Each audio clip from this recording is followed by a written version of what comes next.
join today, and we'll upload it to YouTube.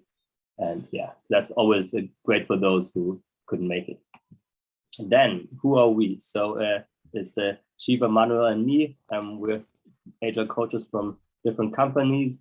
And yeah, what we always mention is that this is not a training. So this is not something where we give you special training and stuff, but we want to share some knowledge and share some experience that we made or others made. And we want to make you hungry for more and learn more about agility and how to use it. And hopefully it will help you work. And of course, if there's anything you need, we are also here to work together. So if there's any project that you have where you think we could be helpful, let us know and get in contact. Mm-hmm. And hopefully, I was thinking, sorry, Sam. I was thinking, could be nice to one day to hear from people and to hear the experiences, right? I would love any of the people joining our sessions saying, I've tried this, what you shared the other day, and this was my experience. And this is what happened, and I've tried, and this is what I saw, and see what's the experience when you try at the office, because we try to do as much as two-way communication, and I personally would love to see if you're really using this at the office and what are the experiences. So maybe we can do one session about that. Sorry for the interruption. Not at all. And great point, Manuel. Thanks. Yes. So now today to our guest speaker. So we're really happy to have you here, Vasco. And who is Vasco? So he helps small and big companies to generate custom-centric products and help them to improve themselves and improve their performance. And he's also the author of the No Estimates book. And he also hosts the Scrum Master Toolbox podcast. And today we're happy to have him and speak about estimation and what's the big topic and how to solve some issues about this challenge, I would say. So thanks a lot for being here, Vasco, and over to you. All right, everybody. Good morning, and we start the day with a little bit of sad news. If you haven't heard, there's a war going on in Europe, and I'm not being metaphorical. I'm not talking about the war on safe.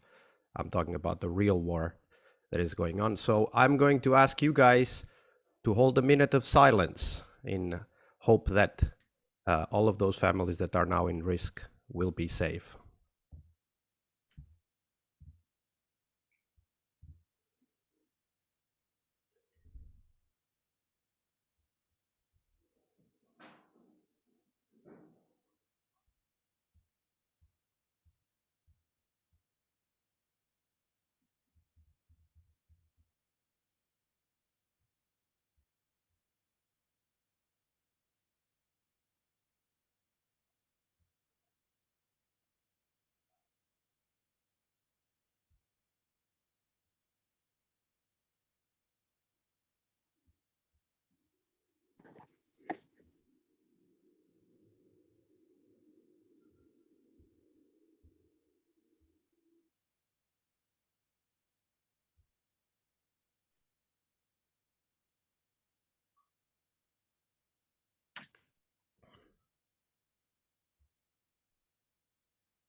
Thank you for participating, and our prayers and thoughts go to those that are in harm's way these days.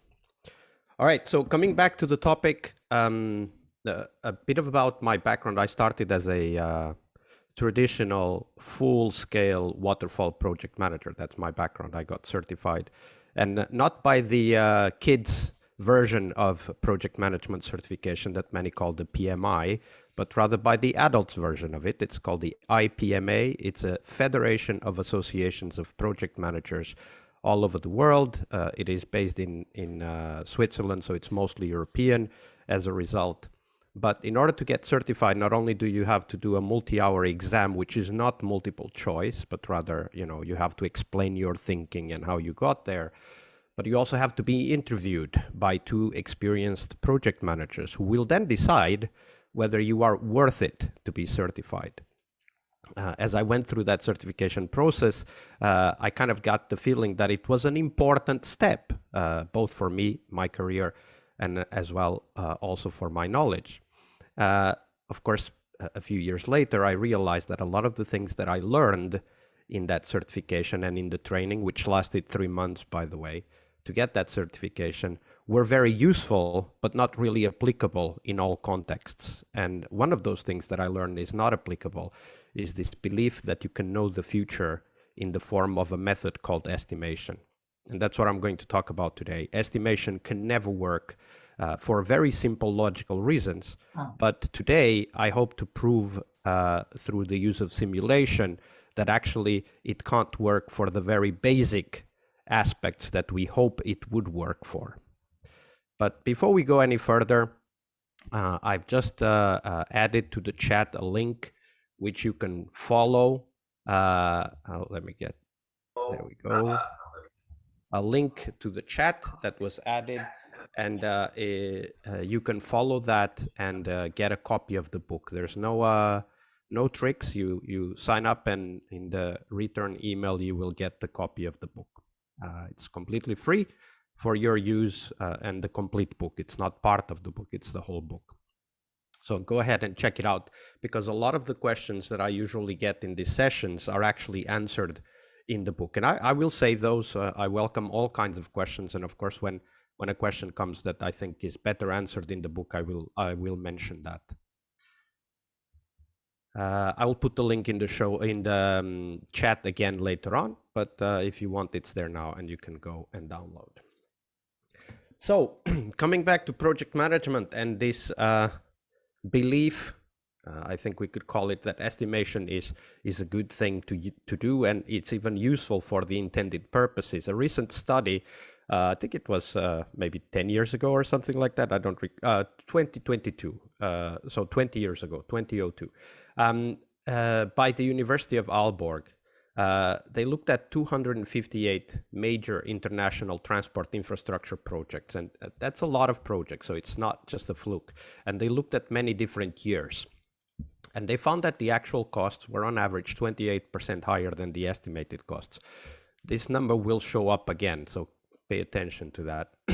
And that in that population of projects, 9 out of 10 of these projects, the costs were underestimated, resulting in cost overrun. So 9 out of 10. If somebody came to you with an investment strategy that would lose money 9 out of 10 times, would you take it? Because that's what we're being asked to do when we are asked to use estimation. Estimation is an investment strategy. Some will call it a risk management strategy, and we'll see how that could be a fair assessment. But it's an investment strategy that has very little hope of succeeding. And that's what we are being asked to do. And also, when we use estimation instead of something else that I'm proposing today, we're actually giving our stakeholders a promise that we will lose their money 9 out of 10 times. That's the reality of estimation. This is not by me. The link is in the slides. I'll make the slides available to the organizing team that can then distribute them.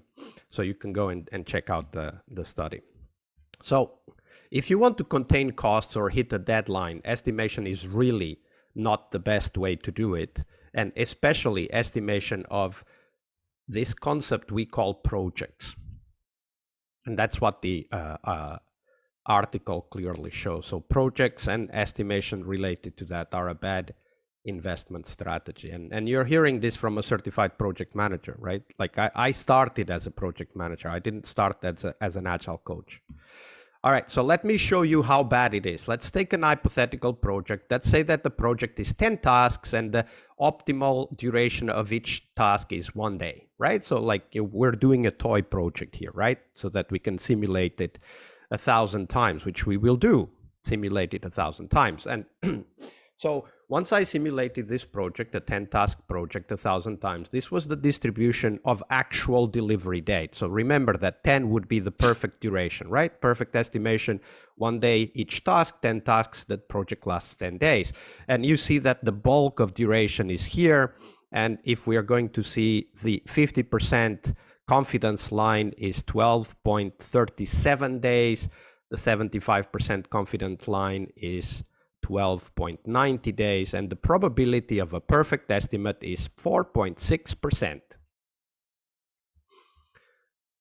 It's quite coherent with the 9 out of 10 statement that we just reviewed. The median project duration, meaning that half of the instances lasted less than 12.4, and of course also half of the instances lasted more than 12.4. Now, some would argue, and I would agree, that the 10-task, 10-day project is kind of a toy project. I've seen teams fail miserably with this kind of project. I remember one team started doing a 1-week project, and they really believed it was a 1-week project. And of course, 5 weeks later, they still hadn't finished it. So errors can happen also in very small projects, not just in big projects. But of course, big projects, as we know from data, are much more likely to fail. Okay, so let's look at a bigger project. What if we take a 100-task, 100-day project and do the same simulation? What numbers do we get? We see the same kind of duration probabilities here. There is a difference, though. The probability of a perfect estimate is 0. Remember that here it was 4.6%. And for 100 tasks, the probability of a perfect estimate is 0. This is very important. We'll see that in a second. So the minimum project duration was 116.8. That's 17% overrun time-wise. The 50% line was at 24.53% higher, and the median project duration was 24.6. If we go back to the original statement, you remember this 28% here? Well, when we look at the simulation, and let me be very clear, this is a simulation.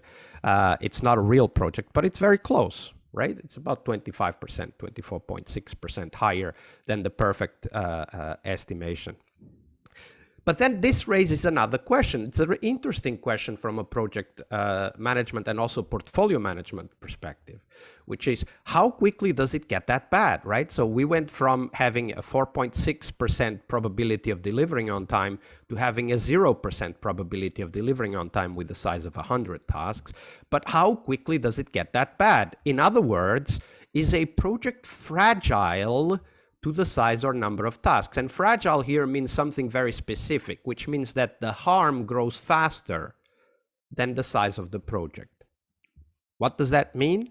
That you're more likely to be late with a much more likely to be late with a 2-task project than with a 1-task project. And of course, a 10-task project is more than 10 times more likely to be late than a 1-task project, and so on and so forth. That's what fragile means, is that the harm grows faster than the size of the project. So is that so? And of course, I did the simulation for that too. And here is a project with 1 task, right? And the probability of delivering 1 project with 1 task on time is nearly 100%.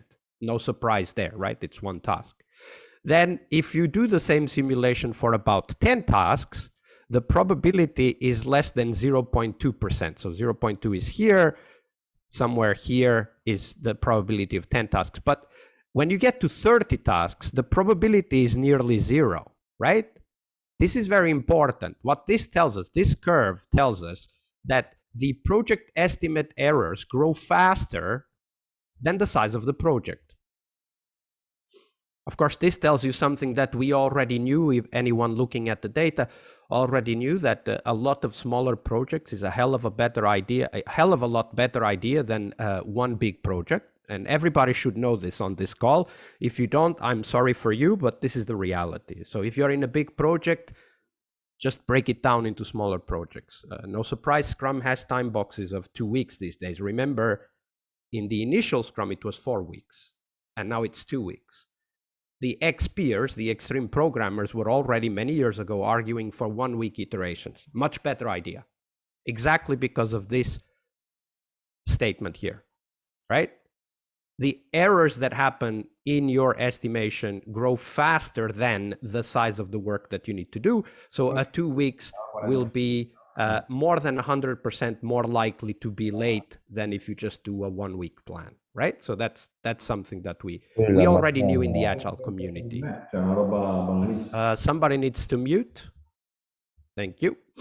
So obviously, if the estimates would grow at the speed of the size of the project, you would see a flat line. A straight line, not a flat line, right? So the difference between the promise of estimates, which is the direct line, with the reality is this area here, right? That's the difference between what we were told, that errors in estimate are linear and they kind of, even themselves out. Well, that's not true. And we know that's not true because of our own experience and, of course, because of this simulation as well. The simulation helps us to understand that as well. So project failure because of estimates is actually a fat-tailed process. What does that mean? Is that translating this to practice, what that means is that it's much more likely for a project to be late than it is to be on time. And when it's late, it's very likely it will be catastrophically late. That's what the fat-tailed process looks like, right? It's a little bit like betting in the stock market, right? It's much more likely you will lose money. And when you lose money, it's very likely you lose a lot of money. And when you gain money, it's very likely you gain a little money compared to the losses, right? And we know that from investment theory.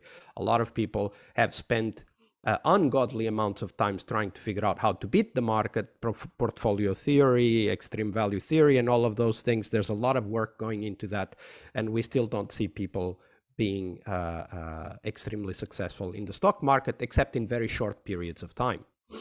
Therefore, also emphasizing the idea that large projects are a bad idea, short projects are a much better idea.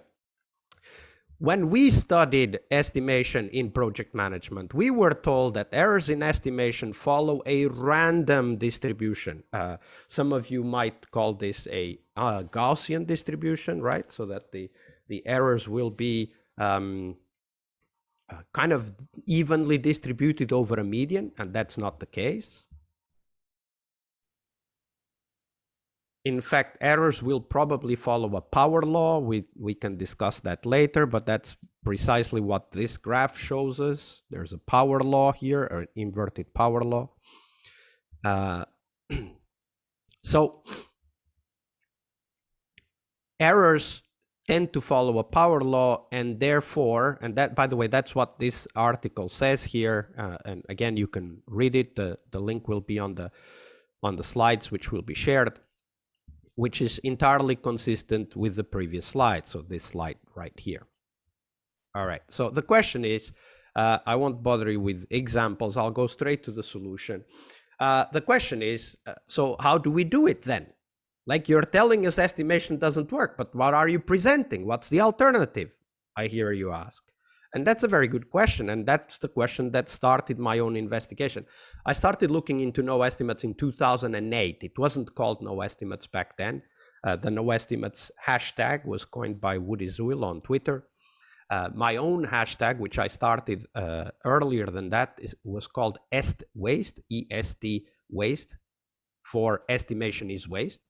But the market spoke and everybody loved no estimates. So that's what stuck. So the solution that I came up with is something that all of you that studied engineering are very familiar with, which is this idea that the performance of a system is normally bound within certain limits. This is what we see, for example, when we study network throughput, right? So communications network, computer networks, they typically have this behavior. There's some dips in performance, and they can be catastrophic, for example, if there's a feedback cycle there. And that's, by the way, a very interesting aspect of the study behind this.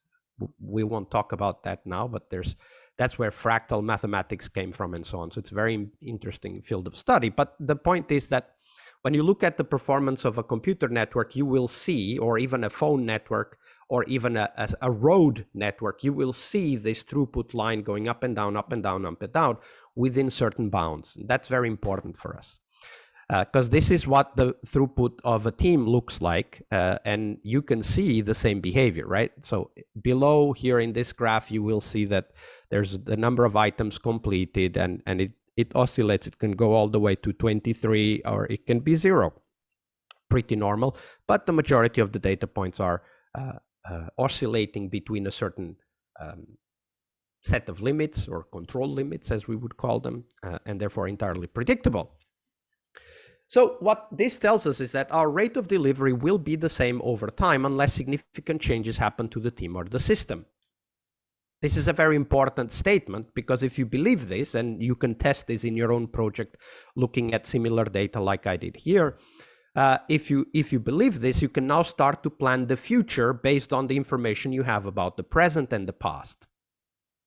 Now, if you add to this, assuming we're all using a agile methodology here and we have a backlog, we always know at all times how many work items we have in our backlog, right? Like, that's the size of the backlog. We always know that. I mean, if you use a tool for that, you get that information for free. It's always there, right? Now, if you put these two things together, you start to see that our rate of progress, this is the actual data, right? Like, this is what has happened until now. Our rate of progress, using those control limits that we gathered from data we collected, is entirely predictable, and we can have the pessimistic progress and the optimistic progress, and we know that we will be somewhere in the middle. If you're not happy where this is, let's say your deadline is here, then of course the simple solution is you decrease the size of the backlog. The performance of the team will not change, but now you have an opportunity to deliver on time. It's more like this, right? So if you have that deadline a little bit towards the pessimistic performance of the system, you're more likely to deliver on time. And the cool thing with backlogs is that if you're using an agile methodology, you have independent stories. You can stop developing at any time. You might be delivering every day, continuous delivery, and so on. So you can just manipulate the release date by manipulating the scope left in the backlog. This is very important, right? This is the number of items in the backlog. So now when we put these two things together, we start to understand a couple of things. First, obviously, we need to trust our backlog, right? So this is one of the things we must work on. And in the book, I explain how. We must track our rate of delivery. This is fairly easy these days, and most of us already have that information available. If you're just starting, I would suggest you do that in Excel or with pen and paper. That would be my preferred choice. And I just put the link again on the chat. I explain how to do that in the book. And we can use these data points to forecast. Forecasting is rather simple. If you have a burn down, it's just 2 lines here, right? You see where your deadline is and you try to aim for it.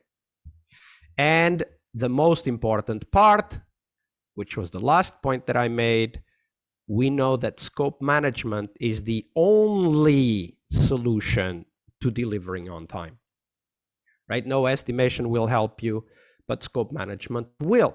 Turns out scope is a very malleable, very flexible thing. I just tweeted on Friday about this, where I was trying to explain that actually scope is a fractal concept. You can decrease scope at all levels, right? At the epic level, at the feature level, at the story level, at the acceptance criteria level, at the testing level. You can manage scope at all levels. Therefore, to allows you the flexibility to kind of guide you towards a deadline that may be externally imposed, like Christmas, for example. I usually call that the Christmas problem.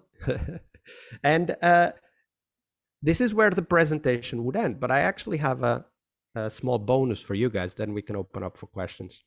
So about 2 years ago, I came across a master thesis on the analysis of estimates over a database of, I believe, a few thousand projects. And they were looking at different aspects of the actual performance. So this is not looking into the future, this is looking into the past. We already have the data on these thousands of projects. And it's actually 3,000 projects. By the way, this is the no estimates thread. I explore that paper in detail if you go to that link over there. And here's what they said in that. They said that the outliers, so outliers are projects that are so late that the researchers remove them from the data set when evaluating the success of estimates. Now, let me repeat that phrase again, because it's very important. Outliers are projects that are so late that when the researchers try to assess how good the estimation methods are, they remove those projects from the data set.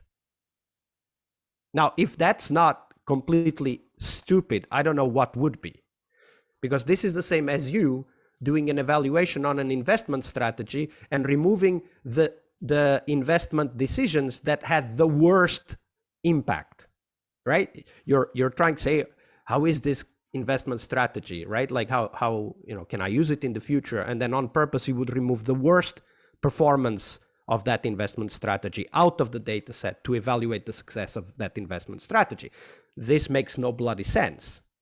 But this is what the researchers found. When they looked at the data, when they looked at the papers published about the success of estimation, they found out that the outliers were removed, but when you include them, they are so frequent that the noise, i.e. the lateness of those projects, completely drowns out the signal in the data. So in other words, even if you have data from actuals, you don't really know if you will be late because the outliers, so the things that will be causing catastrophic delays, are only visible too late and have a huge impact on delays of the project.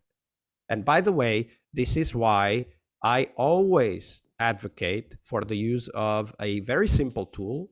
Look at the backlog size, project your velocity over time, and use that data to make a decision. Because if you're here and your backlog suddenly goes here, you know where this is going, right? It's tending to infinite. And now you need to make a decision. How do we tackle this delta, right? We can't deliver all of this. And if we keep the backlog up to date and we always forecast the release date based on where we are in the backlog, we can easily see those outliers emerging in real time. And this is very important. All right. So another example they have was that Kmart may have gone bankrupt, at least in part, due to a failed 1.4 billion IT project. And this is important because they had a 1.4 billion IT project, but they went bankrupt with a loss of 244 million. So if you just compare those two numbers, you clearly see that potentially that IT project was the one that caused Kmart to go bankrupt. And all of you guys know that. All of you guys that work with product development and software development for services know that IT is extremely expensive, not only in the short term, but especially in the long term. So focusing on estimates as a way to secure the investment into an IT project is a defeatist idea. It can never succeed. And the reason is very simple, because the errors can be so large as to literally, in this case, bankrupt a company. And this is the facepalm that I just shared with you early on.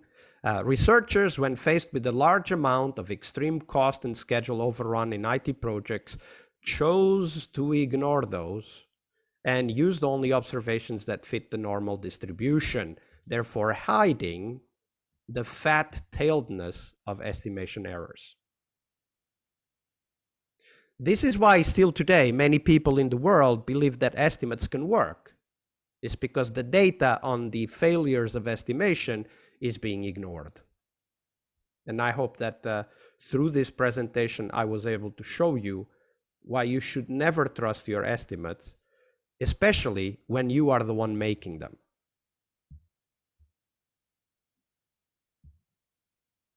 Wow, what great input. Thanks a lot. And yeah, I think we have still some time to go for questions, and I would be so free to start with the first one, because I think yeah, estimation is a really great topic to talk about, and also, yeah, to look on it from different angles. So for me, the topic and the view that you shared makes total sense, but I also view estimation as another way of like helping teams.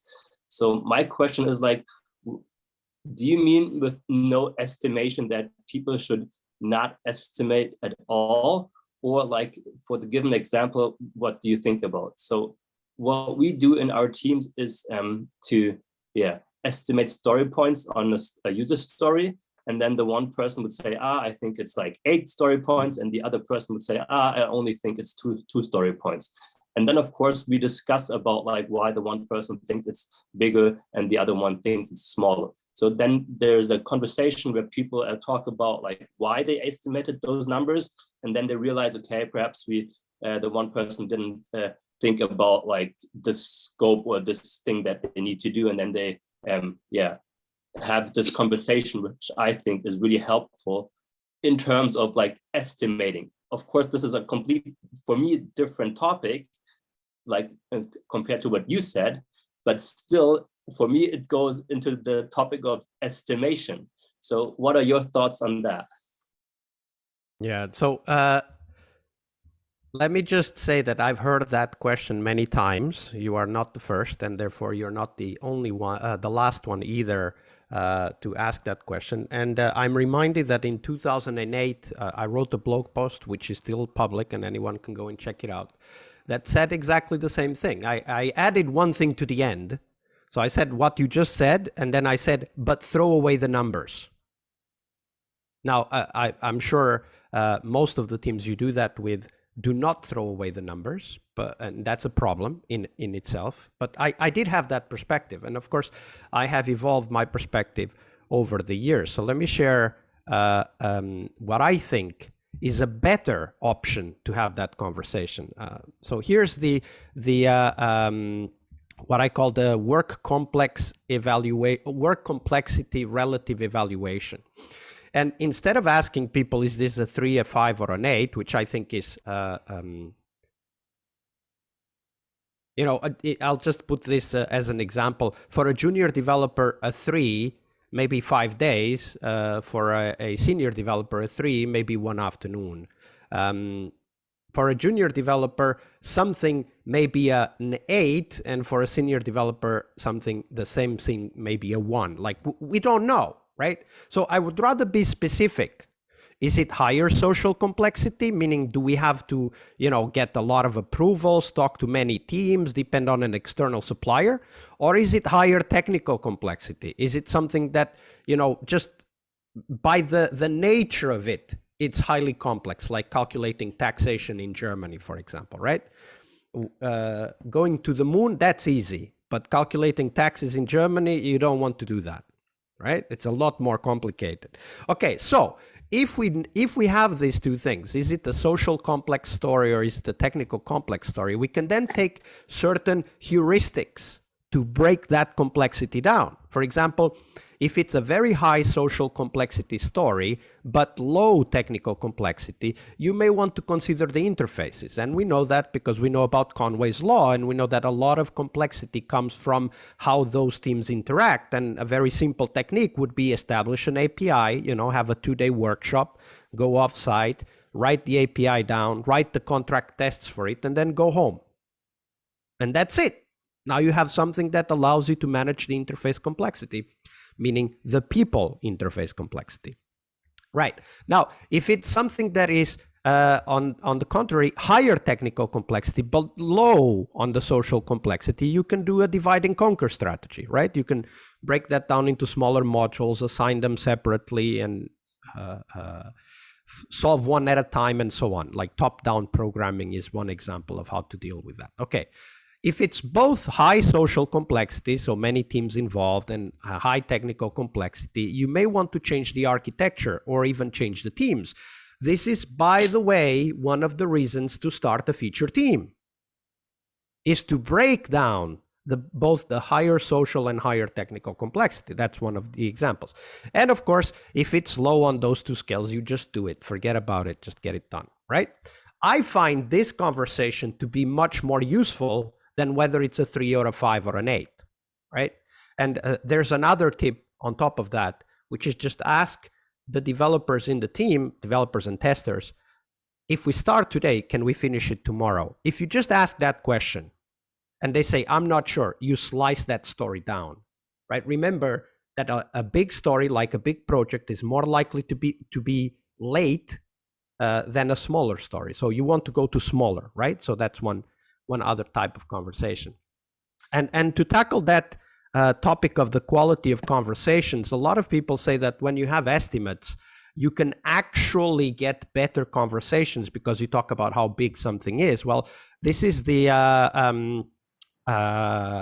article by Sing Engineering, and they applied no estimates, and they made their own conclusions after having applied those the no estimates approach. And let me just follow. So when they started applying no estimates, predictability stayed on the same level as when using estimation, and the quality of conversations improved. This is not me saying it, right? This is a team at Xing that actually tried it out and checked it. So that's something to consider. Now, there are teams that I work with that they insist on using estimates, and what I say to them is, that's fine. I'm going to leave the room now because I don't need the estimates. But if you want to have that conversation, please go ahead. Wow, yeah, great approach, and thanks for sharing that matrix. I think that's a really interesting way of like changing from using numbers than looking at the real content and social and technical complexity. Thanks a lot. I saw a question from Florian in the chat, and he says, hi, Vasco, thanks for the input. Can you share a little bit about the simulation you did? How did you do it? Which variables and which range did you use? All right, that's a very good question and a fair question. Let me, wrong slide. Just a second.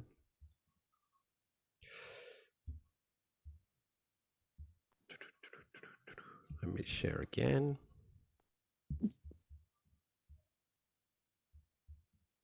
All right.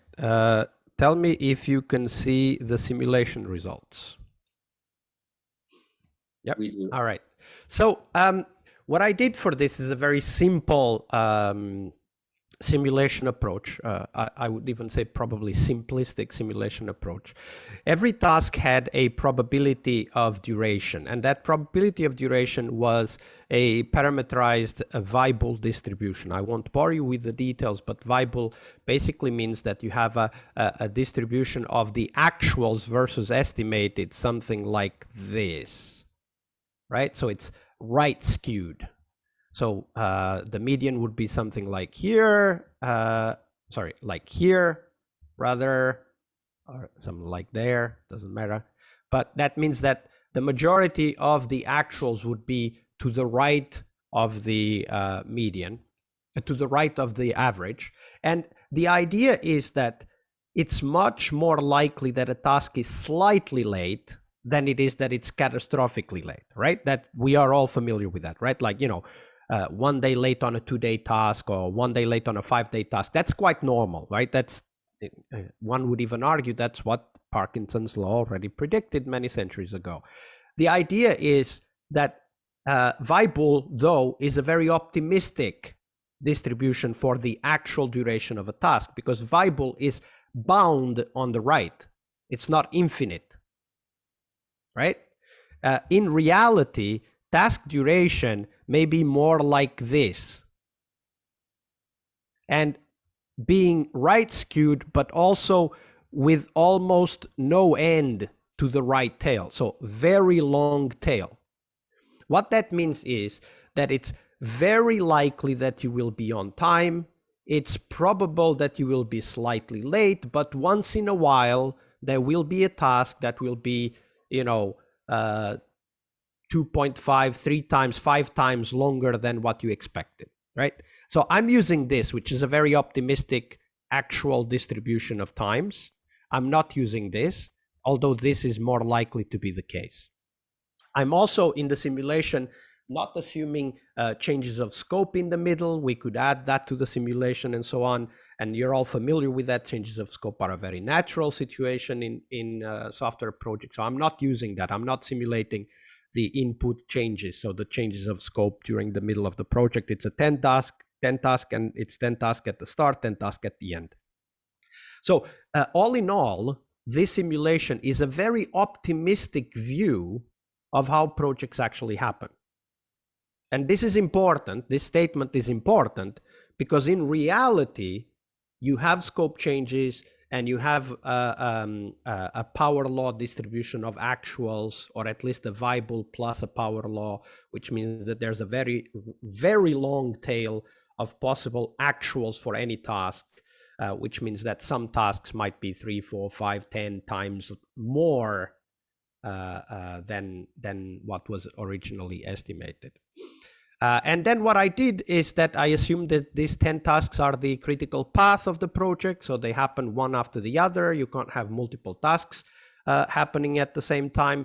Don't forget that if you should have multiple tasks happening at the same time, then you would have to also simulate the interference between those tasks, people being blocked and so on, which is very hard to do. So I didn't do that. I just assumed that, you do one task at a time and you start the next one when you finish the previous one. Again, an optimistic assumption in the simulation. But even with all of these optimistic assumptions, we still see that, 4.6% for a 10 task project and 0% probability of a perfect estimate on a 100 task project, which many would still consider to be a toy project. So this is where we are. This is the basis of the simulation. Again, this is used as a didactic tool. This is not, it's not a Monte Carlo simulation based on actual data collected from many projects. You can do that in your own context by collecting actuals and then feeding it into a Monte Carlo simulation. But that's what I did. I don't know if that helps, and sorry for those that are not mathematically inclined about the boring details, but that's how it goes. Vasco, I'm thinking, I have a question, not related to the simulation, but I was thinking, and correct me if I'm wrong, but you were saying, okay, you need a backlog, let's say number of tickets, and then from there you can forecast whether or when you are going to finish, right? But that assumes that you need to upfront, let's say, create a more or less complete backlog, right? To understand when you're going to finish this whole project. And then also, I've been reading a lot about... Wait a second, Manuel. Let me tackle that first. First of all, you never have a complete backlog, ever, except at the end of the project. So this does not assume that at all. And that's why it's one of the reasons why I said that scope management, which is the next slide, is something you do always, every single day on the project, and you can do it at different levels. So epic level, story level, feature level, acceptance criteria level, and so on. And also the backlog needs to be constantly updated. So you can forecast any day. Like let's say the product owner comes to you and asks, what if we add this epic? Mm-hmm. How much would that mean in terms of how long it takes to deliver? Well, what I'm saying is, if you have the rate of throughput, which we talked about here, right, with these control limits, and you have the backlog, you can give an Excel sheet to the product owner and say, you try it. You figure it out. We have the data. You want to, one epic, 2 epics, 3 stories, 1 feature, whatever you want. Just do it on the Excel. Do your own simulation, right? And the point is that you will never have a complete backlog, which then says, how stupid can we be that we believe estimation can work when we know we never have a complete backlog? Yeah, because don't forget that estimation is done even before we are talking about here, because forecasting can be done at any day during the project. Estimation is done when the project is approved. And what we're saying is nobody in the world does estimation properly because they don't go and re-estimate everything when new data comes in. They don't go and stop working every time the product owner comes up with an idea that they want to test if it would be feasible to deliver on time, right? Like we don't interrupt teams every day just because we had an idea for a feature. So in practice, what I'm saying is that this forecast method allows the product owner to do that kind of experimentation and what if scenarios, but estimation does not, right? So that's one more advantage of using a very simple data-driven forecasting model like I advocate here. Yeah. I was wondering what your opinion is, because I've seen or I've been reading also lately about product owners having a, let's say, just-in-time backlog, right? And having a very minimum backlog and just adding small things every sprint or every week or something like that, and then that won't be able to answer the question, okay, when are we finishing this? Yeah, and which then begs the question, how did we even believe that would be possible to answer with estimation in the first place? True. Yeah, totally. I am wondering if any of the guests have any questions, want to take advantage of Vasco's experience and knowledge here.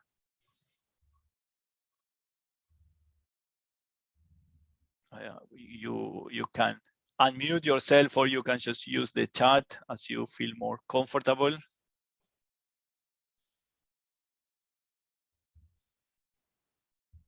There are questions in the chat, right? I don't see them, to be honest. There's only one. I only saw Florian's question, which I think we've already answered. Okay, sorry for that. Yeah. Chiba, Sam, you're curious about something?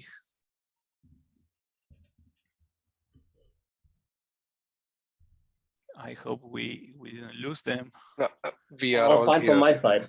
Okay. Shiva. Actually, no, I don't have a question. It's really nice to hear this. But Vasco, I wanted to also ask you more in terms of application, when you really go to teams and ask them to move from what they've been doing to no estimates. How do you get started? What is it that you see? And basically, how do you get started with this whole way of, the change in the way they think? Yeah, so two things I need to say for that. The first one, and most important, you never ask teams to change to no estimates. Never do that. Only show them the data, and when they're ready, they will. And the reason why I say that is that you don't want to push no estimates on any team that isn't ready for it, and only they can say that. But you can start using no estimates even when the teams are not ready for it, because the data speaks for itself. And this is very important. First advice I give everybody that asks that question is never try to convince anyone. Convince yourself first. If you start using the data, looking at your teams, and you see that this works, which is what I did, that's how I figured it out, then we absolutely, once we believe that, once we see it with our own eyes, we absolutely stop using estimates, right? Like imagine this. Let's do a thought experiment. Imagine you're in an estimation meeting and there's like 5-10 people in the room. And then magically, everybody stopped believing in estimates. At that moment, what happens? The meeting disappears. There's no meeting. Because there's no point in having a meeting if you don't believe the meeting. And this is what happens to you once you start using this data, evaluating it for yourself and seeing that it actually works, because it does, right? This has been tried by many teams all over the world. If you want to check the Scrum Master Toolbox podcast, we have quite a few episodes with teams sharing their own experience. So check that out. But that's what I would advise. So first, convince yourself, do not convince others. And then the second, of course, is to look at the book and follow the steps that Carmen, the project manager in the book, follows to go from a waterfall, predefined deadline project that has no hope of being delivered on time to a project that has hopes of being delivered on time and is no longer requirements-based, but it's an agile project. And you will see how that happens and what are the steps they follow throughout the book.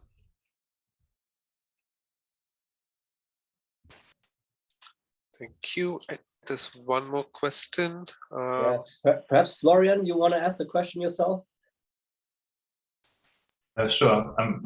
I was like, I didn't want to, hijack the whole meeting, so just put it in. Go ahead. So Vasco, I was wondering whether you have a story to share when you used the no estimate approach, maybe not on team level, but on a level above, say Agile release train level or flight level 2 system, where we have like, end-to-end value stream and bigger pieces of work like epics or features or stories, something like that. Yeah, it's a very good question, Florian. By the way, the first time I used no estimates was not at team level. It was at the program level. It was, excuse me, it was about 100 teams spread all over the world. So 4 continents. And we had a challenge. We had a deadline. It was a Christmas deadline, and we need to figure out, are we going to deliver on time? Now, for those of you that know a little bit about project management, know that it's impossible to apply project management in that kind of scale. It's not possible, right? You can't stop 100 teams and ask them to estimate their whole backlog. Plus, their whole backlog is not going to be what it is right now in the next 6 months, right? So it's a stupid idea. Just to think that you can ask 100 teams to estimate a whole project, it's just a stupid idea. So nobody does that. And the program manager that I was working with at that time didn't do that either. He was much smarter, and he had a magic tool called an email. And he sent that magic tool an email to 100 teams and asked them a simple question: will you deliver on time? Guess what the teams answered? Of course. Right? Estimation starts this game of chicken where the first one to say they're late lose the game. So nobody wants to say they're late, right? Like 100 teams, a big project manager somewhere in Finland, in a big company's headquarters, asking you, will you be on time? No way anybody's going to say they're late. And of course, I was looking at the data. So going back to Florian's question, I could not go to 100 teams' backlogs and check what their progress was. That would be a stupid idea too, because I didn't even have access to 100 backlogs. How the hell did I do that? No, there's no way. So what did I do? I looked at something else. So at the program level, we had a certain number of features. And we had, because it's 100 teams every week, certain features were being delivered to a system testing environment. So what I did was I simply counted how many features are being delivered per week to that system testing environment. And then I compared that to the number of features that were still there in the backlog. Now, this is 6 months before the release. This was already 6 months going on. So the project was about a year. We were already 6 months into the project. We had 6 months until the deadline. And I looked at the data, and the data told me we got at least another 6 months of time to deliver all the features that are in the program level requirements management system, because at that time it wasn't even a backlog. It was called a requirements management system. Okay, so I looked at the numbers, and the numbers told me you're going to be 6 months late, at least, probably more, because you will discover other stuff and bugs and so on. And I took the data to the program manager. That's when the program manager sent the information, the email to all the teams, asking them, are you going to be on time? And of course, everybody said they would be on time. And long story short, 6 months after the deadline, so 18 months into a 12-month project, the project got canceled. And I'm happy it got canceled. It was a waste of money. I could have saved that company 50 million. I calculated I could have saved them 50 million euros with just that data. I wasn't able to do that. Probably not very credible either in the eyes of the program manager, who eventually got fired anyway. So that's a clear example, Florian, of how you can do it at flight level 2 or portfolio level. You follow the epic throughput into whatever production-like environment you have, system testing or staging or whatever it is. Never measure it at the team level, because team level is useless when you're looking at a program. And simply follow the throughput at epic level if you're doing safe. Maybe can I add a question to that? So would you agree that then the measuring on team level in such a scenario is also kind of a waste of time? So no, for the team, it's not a waste of time. The teams must do it at the team level. Let's say, but for the company, as you said, the estimation that you did, or not the estimation, the prediction of the future. Yeah, but your question was, is it a waste of time? And my answer to that question is no. the teams must follow the progress at their own level. Because the teams need to do, remember what I said earlier, scope management is a fractal concern, right? You don't do scope management at the epic level in SAFe. You do it at epic, at feature, at capability, at story level, at acceptance criteria, at test case level, everything. You do at all levels scope management. So the teams need to do it at the team level. Every team must be following their rate of progress. And then, of course, the program must do it at the program level. So it's not a waste of time. It's an incredibly important piece of data for scope management decisions. At the team level, of course.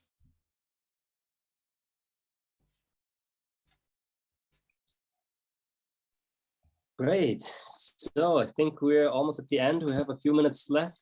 So what else to say? First of all, thank you, Vasco, for your time and sharing all your knowledge and your experience, and also the links to the different articles. Are very happy for that and thankful for that. And also, if there are questions from the audience here, I'm sure you can also reach out to Vasco. And anything else to add, Shiva or Manuel? No, just thank you, Vasco, again, for joining, for sharing your experience, your knowledge, your ideas. So yeah, we are really happy to have you here today.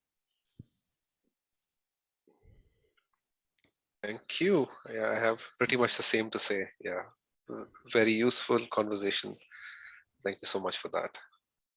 Yeah, I hope it was useful for everybody joining also, and maybe sparkling some ideas, starting some ideas to go back to the office and say, okay, let's try this at some point. Let's do some small experiment and see how it goes, and try to enrich your daily life with these ideas. That's at the end our goal, right? Not just to blah blah blah, but just give you some tools to try and see how it goes, and start exploring and experimenting. So hopefully it was useful also for that. Sure. Ruchi, do you have something to add? Yeah, I just wanted to comment that we started doing no estimates a year ago in our team. That's Team Illuminati, and we follow Team Death Star. David is also here, must be happy to hear that. And it is really working well for our team. We are reducing so much waste because it did not matter if there's story points. What were the story points? All we needed to know about that was just for the sake of capitalization. So we know how complex the story is, and that is how we bring it into focus. And we give a range of estimates like when it would be delivered, like in the 2 to 3 weeks and so on. So it is working well for our team in IT side, at least. Thank you so much for this session today. It was very helpful. Amazing. Thank you for great sharing. to hear that. Great to hear. Great. Then, thank you all for being here and joining, and hopefully see you in our next Agile Breakfast. And I wish you all a good day, and hopefully a peaceful world in the next weeks to come. So thanks a lot, and keep your heads up. See you. See you soon. Bye-bye. Thank you. Bye. Thank you. Thank you. Bye-bye. Bye.